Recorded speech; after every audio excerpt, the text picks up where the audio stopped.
viendra aussi un événement qui annoncera la venue de l'Antéchrist, qui est la révélation de l'homme du péché, le fils de la perdition. L'audace de cet homme sera telle qu'il se placera au lieu du Seigneur dans le 3e temple de Jérusalem, déjà en cours d'ailleurs de planification pour accomplir ce que les Écritures appellent un sacrilège terrifiant, où le nom et la sainteté de Dieu seront profondément blasphémés par ce soi-disant leader.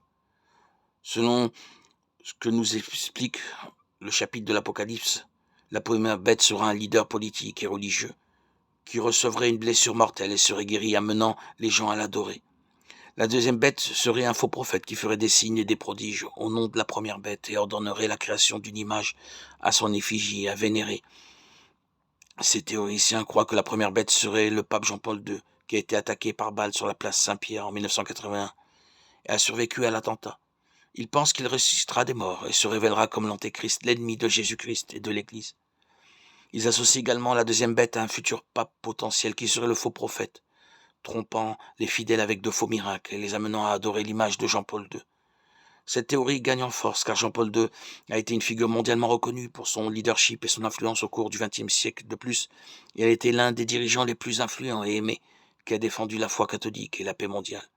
Il est décédé en 2005, a été béatifié par le Vatican en 2011 et canonisé en 2014 lorsque l'Église catholique a officiellement reconnu qu'il aurait accompli des miracles de son vivant et également après sa mort.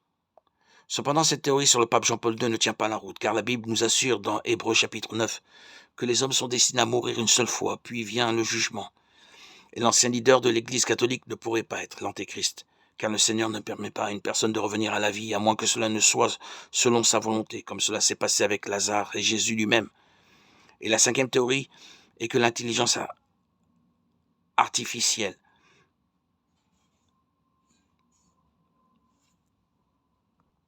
c'est la théorie la plus récente sur l'Antéchrist. Avec la croissance de la technologie et de l'intelligence artificielle, certains groupes de personnes ont commencé à croire que la bête qui surgira à la fin des temps pourrait être liée à un système hautement technologique, voire incarné en lui. La théorie selon laquelle l'Antéchrist serait une intelligence artificielle